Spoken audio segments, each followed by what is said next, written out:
আসসালামু আলাইকুম। আশা করি সবাই ভালো আছেন। জুড বেলিংহাম রিয়াল মাদ্রিদে জয়েন করার প্রথম সিজনে সব ফাটিয়ে ফেলছিল। ব্যালন ড'র লেভেলের পারফরমেন্স ছিল, কোনো ডাউট ছাড়া লা লিগার best player of the season হয়েছিল। বাট কিলিয়ান এমবাপ্পে যখন রিয়াল মাদ্রিদে জয়েন করলো, কিলিয়ান এমবাপ্পে রিয়াল মাদ্রিদে ইন করলো, এরপর থেকে গত 2 সিজন জুড বেলিংহামের পারফরমেন্স নাই। আমরা জুড বেলিংহামকে খুঁজেই পাইতেছি না। জুড বেলিংহামকে আমরা হারাই ফেলছি। But Jude Bellingham is back. কোথায় ব্যাক করছে? বিশ্বকাপে ইংল্যান্ডের জার্সিতে। বিশ্বকাপে ইংল্যান্ডের হয়ে টপ স্কোরার হয়েছে। আপনারা চিন্তা করেন, এমন একটা টিম যে টিমে হ্যারিকেনের মতো গোল স্কোরার আছে, হ্যারিকেনের মতো গোল মেশিন আছে, ওই টিমে জুড বেলিংহাম টপ স্কোরার হয়েছে, তাও বিশ্বকাপের মতো মঞ্চে। শুধুমাত্র টপ স্কোরারই হয় নাই, জুড বেলিংহামের টপ নচ পারফরমেন্স আমরা দেখছি। এখন এই টপ নচ পারফরমেন্স দেখার পর আমার মনে একটা প্রশ্ন আসতেছে, এই পারফরমেন্স কি জুড বেলিংহাম ধরে রাখতে পারবে? হোজে মরিনহোর আন্ডারে রিয়াল মাদ্রিদে কি জুড বেলিংহাম এই পারফরমেন্স দিতে পারবে? এর সাথে আমার আরো একটা প্রশ্ন আছে, জুড বেলিংহাম কি হোজে মরিনহোর নাম্বার 10 হইতে পারবে? জুড বেলিংহাম কি রিয়াল মাদ্রিদের নাম্বার 10 হিসেবে স্টার্ট করতে পারবে? এই প্রশ্নের জবাবও কিন্তু আমি খুঁজে বের করছি। অ্যাকচুয়ালি জুড বেলিংহাম হোজে মরিনহোর নাম্বার 10 হইতে পারবে কিনা? ওই প্রশ্নের উত্তর কি জানেন? না, জুড বেলিংহাম হোজে মরিনহোর নাম্বার 10 হইতে পারবে না।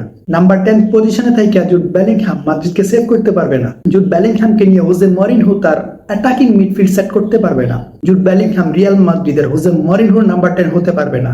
হোজে মরিনহোর নাম্বার 10 হবে কে জানেন? হোজে মরিনহোর নাম্বার 10 হবে আর্দা গুলার, আমরা যাকে ওজিল বলে থাকি। তবে গুলার ছাড়া জুড চলবে না, জুড ছাড়া গুলার চলবে না, এটা একদম শিওর। এখন এই কথাগুলো শোনার পর আপনারা হয়তো আমাকে নিয়ে অনেক কথাই বলতে পারেন, আমি কোনো কিছুই বুঝি না, হুটহাট কথা বলতেছি, কি বলতেছি নিজেও জানি না। আপনারা হয়তো আমার 14 গোষ্ঠী উদ্ধারও করতে পারেন, বাট এটাই সত্যি। আপনারা সম্পূর্ণ ভিডিও দেখেন, দেন আপনারা ক্লিয়ার হইতে পারবেন আমি এই কথাগুলো কেন বলতেছি, কেন জুড বেলিংহাম, আমি কেন বলতেছি জুড বেলিংহাম রিয়াল মাদ্রিদের নাম্বার 10 হতে পারবে না। সবকিছু আপনারা ক্লিয়ার হয়ে যাবেন। আপনারা যদি ভেবে থাকেন Jude Bellingham first season Real মাদ্রিদকে যেমন সার্ভিস দিছে, যেমন পারফরমেন্স দিছে, বিশ্বকাপে জুড বেলিংহাম যেমন পারফরমেন্স দিছে, ওই পারফরমেন্স জুড বেলিংহাম এখন রিয়াল মাদ্রিদে এসে দিবে, তাহলে আপনারা সম্পূর্ণ রং। কেন রং? এর পেছনেও অনেক থিওরি আছে। এর জন্য আপনাদেরকে আমি ফ্ল্যাশব্যাকে নিয়ে যাব। আমি আপনাদেরকে ফ্ল্যাশব্যাকে নিয়ে যাই, 2025-26 সিজনে নিয়ে যাই। 2025-26 সিজনে আর্দা গুলার টোটাল 111টা চান্সেস ক্রিয়েট করছে, যেখানে জুড বেলিংহাম শুধুমাত্র 51টা চান্সেস ক্রিয়েট করছে। আর্দা গুলারের 19টা বিগ চান্সেস ছিল, আর জুড বেলিংহামের মাত্র 4টা। বাট জুড বেলিংহাম একজন অ্যাটাকিং মিডফিল্ডার, জুড বেলিংহাম একজন ক্রিয়েটর। এক্সপেক্টেড অ্যাসিস্টে আর্দা গুলার টপার ছিল, বাট জুড বেলিংহামের এই লিস্টে নাম নাই বললেই চলে। আর এইখানে একটা প্রশ্ন আসে, জুড বেলিংহাম কি আসলে প্রপার ক্রিয়েটর? এই মুহূর্তে সবকিছু বিবেচনা করে আমি বলবো না। ফার্স্ট সিজন জুড বেলিংহাম কেন টপ স্কোরার হয়েছিল, লা লিগার সেরা প্লেয়ার কেন হয়েছিল? বিকজ ওই সিজন কার্লো অ্যানচেলত্তি জুড বেলিংহামকে ফলস নাইনে খেলাইছিল। বিকজ এমবাপ্পে ছিল না বা কোনো স্ট্রাইকার ছিল না, কার্লো অ্যানচেলত্তি 4-4-2-তে খেলাইছিল। আর জুড বেলিংহামের পজিশন কোথায় ছিল? ফলস নাইনে। সে একজন স্ট্রাইকার হিসেবেও কাজ করছে, যেটা জুড বেলিংহামের জন্য প্লাস পয়েন্ট ছিল। বাট গত 2 সিজন ধরে কিলিয়ান এমবাপ্পে আছে, জুড বেলিংহামের গেম বের হইতেছে না, জুড বেলিংহাম স্কোর দিতে পারতেছে না, জুড বেলিংহাম অ্যাসিস্ট দিতে পারতেছে না, জুড বেলিংহাম ক্রিয়েট করতে পারতেছে না, আর ফিউচারও পারবে না। বিকজ জুড বেলিংহামকে এখন প্লে মেকার রোলে খেলতে হইতেছে। হ্যাঁ, লাস্ট সিজন বা এর আগের সিজনে জুড বেলিংহামের পজিশন এদিক সেদিক হয়েছে, বাট ইন ফিউচার নেক্সট সিজনে কিন্তু জুড বেলিংহামকে একজন প্লে মেকার রোলে খেলতে হবে। আর জুড বেলিংহাম কিন্তু প্রপার প্লে মেকার না। আপনারা যত কথাই বলেন Jude Bellingham proper play maker না, বিশ্বকাপে জুড বেলিংহাম কি করছে? জুড বেলিংহাম স্কোর করছে, জুড বেলিংহাম ক্রিয়েট করে নাই। আপনারা যদি লাস্ট সিজনের স্টেটস দেখেন, অপোজিশন বক্সে 1 নম্বরে কিলিয়ান এমবাপ্পে, 2 নম্বরে ভিনিসিয়াস জুনিয়র, আর 3 নম্বরে Jude Bellingham. Even Vinicius junior এমবাপ্পের পরে সব থেকে বেশি চান্সেস মিস করা প্লেয়ার জুড বেলিংহাম ছিল। এরপর XG-তে জুড বেলিংহাম 3 নম্বরে, এমবাপ্পে, ভিনিসিয়াস জুনিয়র, দেন জুড বেলিংহাম। আর এই সব কিছুর বিবেচনায়, এই সব কিছু দেখার পর, এই সব কিছু নিয়ে স্টাডি করার পর আমার যেটা মনে হয়েছে, জুড বেলিংহাম মাদ্রিদের ক্রিয়েটর না, জুড বেলিংহাম মাদ্রিদের প্লে মেকার না, মাদ্রিদের ক্রিয়েটর, মাদ্রিদের প্লে মেকার আর্দা গুলার। হ্যাঁ, দুইজনেই নাম্বার 10।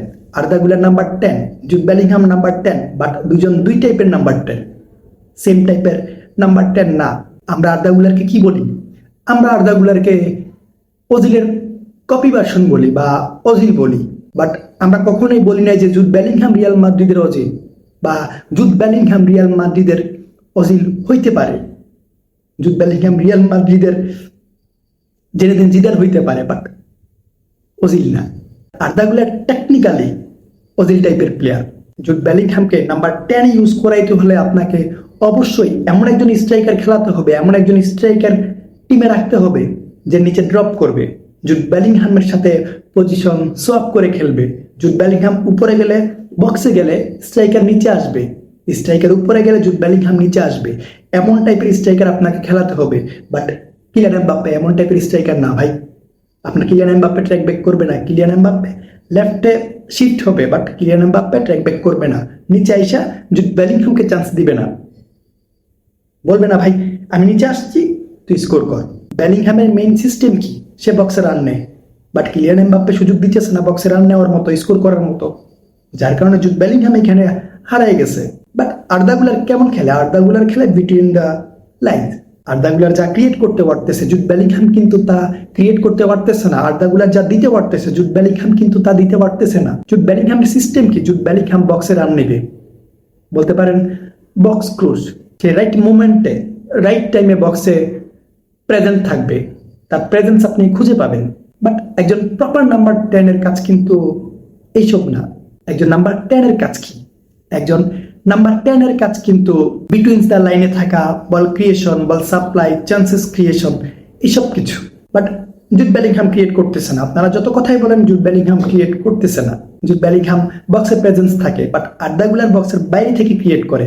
এখন আপনারা বলতে পারেন ভাই জুড বেলিংহাম কখনোই বেঞ্চ হবে না, আর্দা গুলার ক্রিয়েটর, ওকে ফাইন, বাট জুডের মতো প্লেয়ার কখনোই বেঞ্চ হবে না।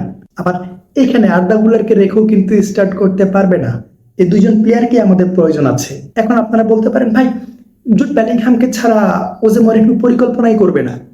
ওজে মরিনহো জুড বেলিংহামকে স্টার্ট করাবে, তাহলে আর্দা গুলারের কি হবে? আর্দা গুলার বেঞ্চ হবে? জুড বেলিংহাম তো বেঞ্চ হইতেছে না, তাহলে আর্দা গুলার বেঞ্চ হবে? দেখেন, আমি দুইজনের একজনকেও বেঞ্চ করতে চাইতেছি না, এই দুইজনকে আমাদের একসাথে প্রয়োজন আছে। এখন আপনারা প্রশ্ন করতে পারেন এই দুইজনকে একসাথে কিভাবে খেলাবে? দুজনেই কিন্তু নাম্বার 10, সো যে কোনো একজন খেলতে পারবে, একজন বেঞ্চে থাকবে বা সাবস্টিটিউট প্লেয়ার হিসেবে খেলবে, ব্যাকআপ প্লেয়ার হিসেবে খেলবে। ভাই এই দুজনকে ইউজ করার সিস্টেমও কিন্তু ছিল বা আছে। দেখেন আমি সোজা কথাই বলি, আর্দা গুলারকে রাইট সাইডে স্টার্ট করান, রাইট উইঙ্গার হিসেবে। আপনি যদি আর্দা গুলারকে দিয়ে বেস্ট পারফরমেন্স বের করতে চান, আপনি যদি আর্দা গুলারকে দিয়ে চান্সেস বের করতে চান, তাহলে আপনি আর্দা গুলারকে রাইট উইঙ্গে খেলাইতে পারেন। যদিও ডিওমান্ডেকে সাইন করে ফেলছে রাইট উইঙ্গার হিসেবে, সো আর্দা গুলার স্টার্ট করতেছে না বা জুড বেলিংহাম স্টার্ট করতেছে না, এমন কিছু আমরা বলতে হইতেছে।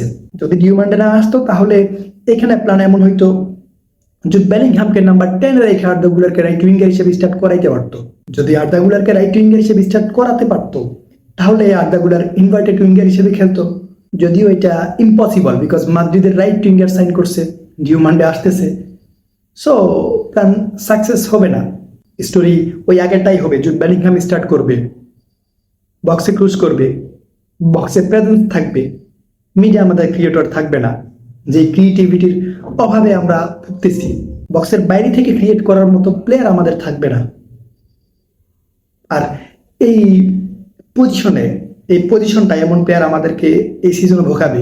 আর যদি হোসে মরিনহো জুড বেলিংহামকে রাইখে আর্দা গুলারকে নিয়ে পরিকল্পনা করে, আর্দা গুলারকে মেইন ম্যান হিসেবে পরিকল্পনা করে, তাহলে কিন্তু জুড ডিপ ম্যান হয়ে যাবে। মানে আর্দা গুলার নাম্বার 10 খেললে জুড বেলিংহামকে ডাবল পিভটে খেলাইতে পারে, যদিও এমন কিছু হওয়ার চান্স খুবই কম। জুড বেলিংহামকে কখনোই ডাবল পিভটে নিয়ে আসবে না। তবে একটা কথা, জুড বেলিংহাম ডাবল পিভটে খুব সুন্দরভাবে কিন্তু সেট হবে। আপনি তার ফিজিক্যালিটি দেখেন, Jude Bellingham ball holder, Jude Bellingham dribbler, Jude Bellingham ball hold করে ড্রিবল করতে পারে, প্লেয়ারকে বোকা বানাইতে পারে, যেটা অপোনেন্টের অ্যাটাকিং লাইনের জন্য খুব ভালোভাবে থ্রেট ক্রিয়েট করবে। তবে এমন কিছু হওয়ার কোনো চান্সই নাই। ডিওমান্ডে আসতেছে, আমাদের পরিকল্পনা ওইটাই। আর্দা গুলার এই সিজনও মিস করতেছে যদি ওজে মরিনহো পরিকল্পনা না করে। জুড বেলিংহাম স্টার্টার হবে, বাট আমাদের ওই ক্রিয়েটর থাকবে না, প্লে মেকার থাকবে না, বক্সের বাইরে থেকে বল ক্রিয়েট করার মতো কোনো প্লেয়ার আমাদের থাকবে না।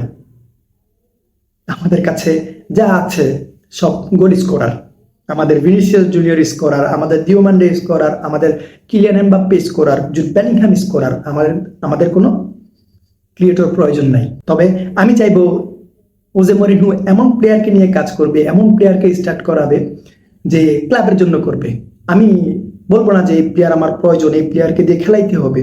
আমি কি চাইতেছি? আমি চাইতেছি রিয়াল মাদ্রিদের জন্য যে করতে পারবে, রিয়াল মাদ্রিদকে যে দিতে পারবে, তাকে স্টার্ট করা। হোক জুড বেলিংহাম, হোক আর্দা গুলার, হোক অন্য কোনো প্লেয়ার। আমাদের প্রয়োজন কি রেজাল্ট, আমাদের প্রয়োজন কি? আমাদের প্রয়োজন সিজন শেষে ট্রফি। সো আশা করি আপনারা হয়তো বুঝতে পারছেন আমি কেন বললাম যে জুড বেলিংহাম মাদ্রিদের নাম্বার 10 হতে পারবে না বা মাদ্রিদের প্লে মেকার হতে পারবে না। এখন আপনাদের মতামত আপনারা জানাই।